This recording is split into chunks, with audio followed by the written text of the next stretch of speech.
Halo pemirsa, selamat pagi, siang, sore, dan malam, kapanpun Anda mengakses channel video ini. Saya Divi dari channel Sukses Autopilot, seorang intuitive advisor, analis energi dan vibrasi. Membahas seputar Law of Attraction Indonesia melalui pendekatan metafisika dan hukum spiritual alam semesta. Dan untuk video Law of Attraction Indonesia ini terbagi menjadi beberapa bagian yang pemirsa bisa ikuti untuk mendapatkan gambaran atau materi yang utuh dan lengkap. Untuk itu link-link video yang terkait sudah saya pasang di deskripsi di bawah ini. Baiklah, simak terus video yang sampai habis, silahkan subscribe buat yang belum, dan jangan lupa nyalakan loncengnya, agar Anda mendapatkan informasi-informasi yang terbaru dari channel ini setiap minggunya. Pemirsa, kali ini kita akan membahas berbicara kepada uang. Apa jawabannya tentang keuangan? Apakah Anda menyukai uang? Apakah uang juga menyukai Anda? Apa yang sering Anda katakan kepada diri sendiri tentang uang? Apakah Anda mendapati diri Anda selalu mengatakan hal yang sama tentang uang, seperti yang dilakukan oleh orang tua Anda? Mungkin kalimat, tidak pernah cukup uang, saya berharap memiliki lebih banyak uang. Saya sudah bekerja sangat keras tapi tidak mendapatkan cukup uang. Uang bisa datang dalam berbagai bentuk, tetapi uang itu hanyalah salah satu bentuk objek dan kita bisa memproyeksikan begitu banyak perasaan ke dalam uang. Oleh karenanya kadang uang dijadikan kambing hitam, sasaran dendam dan kecemburuan, dan selalu disalahkan atas semua kesalahan umat manusia.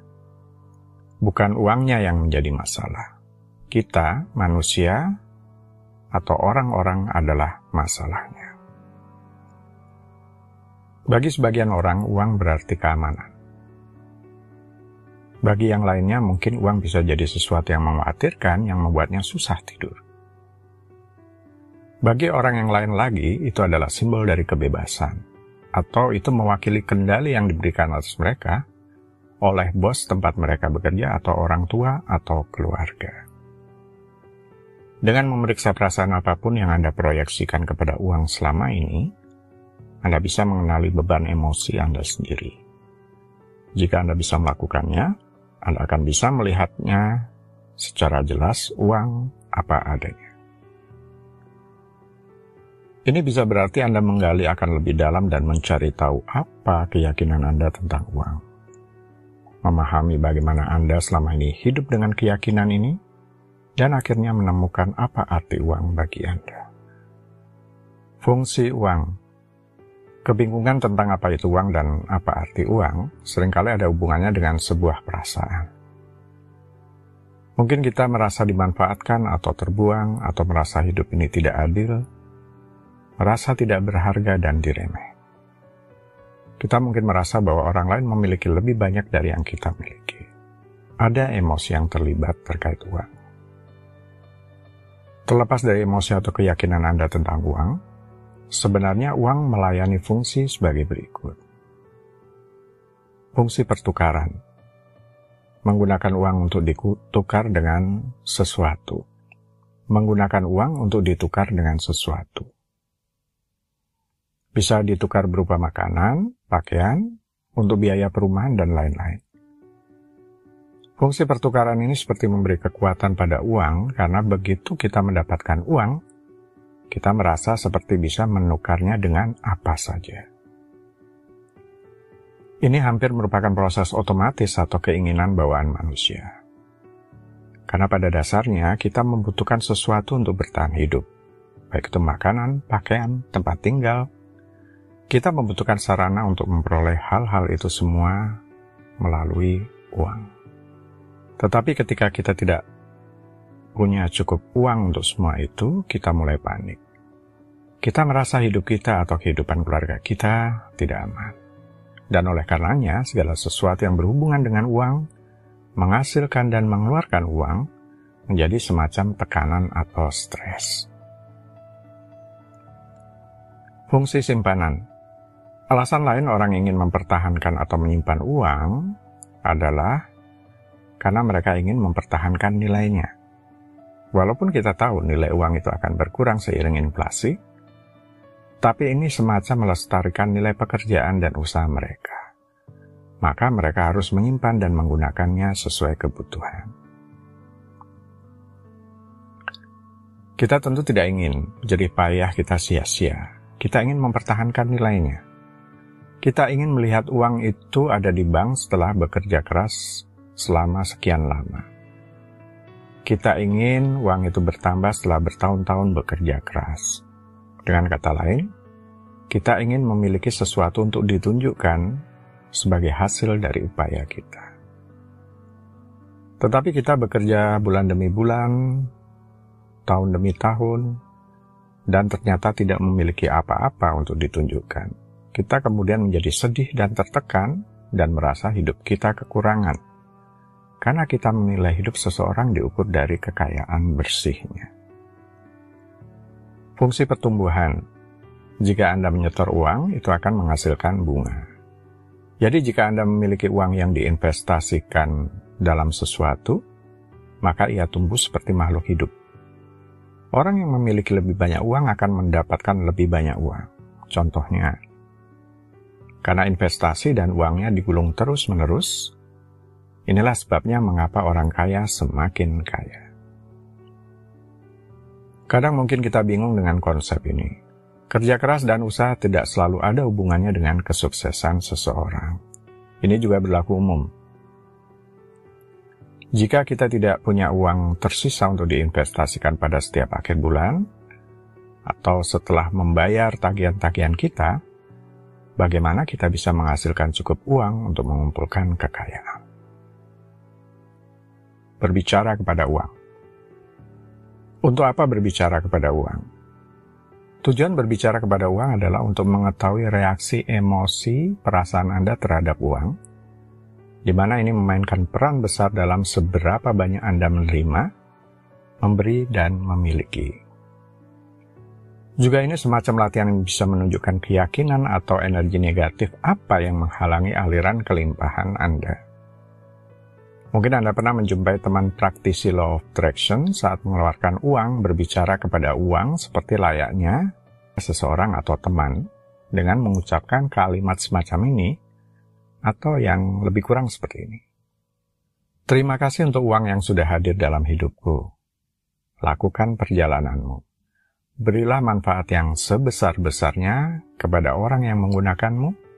Dan jangan lupa bawalah teman-temanmu sebanyak-banyaknya kepada.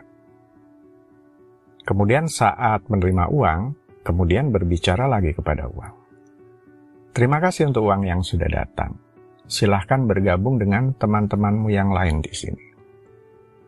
Cukup aneh, mungkin ya kalau seseorang tidak mengetahui psikologi di baliknya dalam hubungannya dengan Law of Attraction. Teman tadi sebenarnya sudah menerapkan apa yang dinamakan praktek menerima. Apa itu? Praktek menerima adalah salah satu latihan hukum tarik-menarik yang kuat yang digunakan seseorang untuk menarik sesuatu lebih banyak, termasuk uang.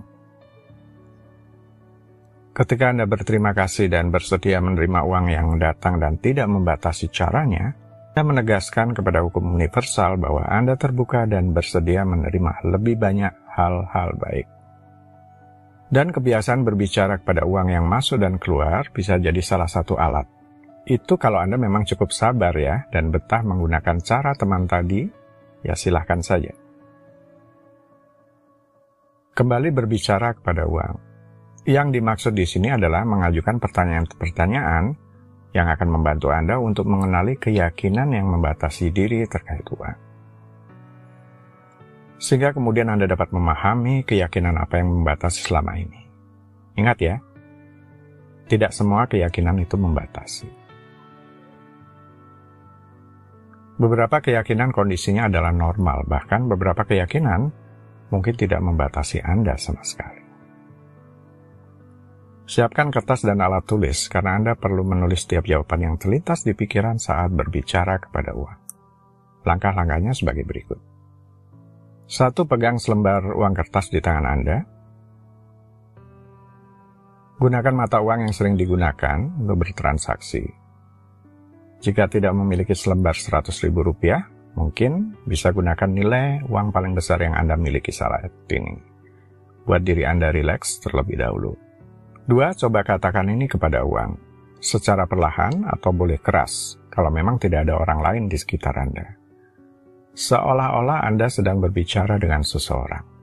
Uang, bagaimana perasaan saya yang sebenarnya tentang Anda? 3. Dengarkan jawabannya, yang akan muncul di dalam diri Anda sebagai pikiran, perasaan, atau mungkin semacam gambaran di pikiran. Perhatikan jawaban pertama yang muncul di benak Anda, segera tuliskan itu di kertas. 4. Selanjutnya ajukan pertanyaan. Uang, bagaimana saya memperlakukan Anda? Perhatikan jawabannya, perhatikan jawaban pertama yang muncul di benak Anda, segera tuliskan itu di kertas. 5. Selanjutnya ajukan pertanyaan. Uang, bagaimana saya bisa memiliki lebih banyak dari Anda? Dan sekali lagi perhatikan jawabannya. Perhatikan jawaban pertama yang muncul di benak Anda, segera tuliskan itu di kertas. 6. Terakhir ajukan pertanyaan ini. Apalagi yang ingin Anda beritahu kepada saya? Perhatikan dan tuliskan semua jawaban serta pikiran dan perasaan Anda yang lain. Oke, sejauh ini apakah Anda memiliki keyakinan yang membatasi tentang uang? Apakah Anda terkejut dengan jawaban-jawaban yang diberikan? Mungkin ada semacam perasaan tidak menghargai uang, kurang melihatnya sebagai simbol dari semua kerja keras yang dilakukan untuk diri sendiri atau untuk orang yang Anda cintai. Atau takut akan uang, menghindarinya karena tidak paham dalam menghasilkan dan mengelolanya, terutama uang dalam jumlah besar. Atau merasa diri seperti orang asing bagi uang, seolah-olah hanya orang lain yang pantas mendapatkan uang, atau rasa marah karena merasa tidak adil dengan sistem keuangan yang ada di dunia, atau sebaliknya, merasa seperti mengejar uang, yang sama saja dengan menghindarinya. Karena energi dari sikap ini akan mendorong uang pergi. Dan kemungkinan keyakinan-keyakinan negatif lainnya. Jika Anda tidak menjumpai adanya keyakinan negatif tentang uang, itu bagus. Atau Anda perlu waktu dalam mendapatkan jawaban-jawaban saat berkomunikasi dengan uang. Tidak masalah, ulangi langkahnya dan lakukan lagi di hari yang lain. Baiklah pemirsa, itu bagian ke-164. Sampai di sini dulu, sampai bertemu di bagian berikutnya. Silakan subscribe buat yang belum. Dan jangan lupa nyalakan loncengnya agar Anda mendapatkan informasi-informasi yang terbaru dari channel ini setiap minggunya. Sampai jumpa.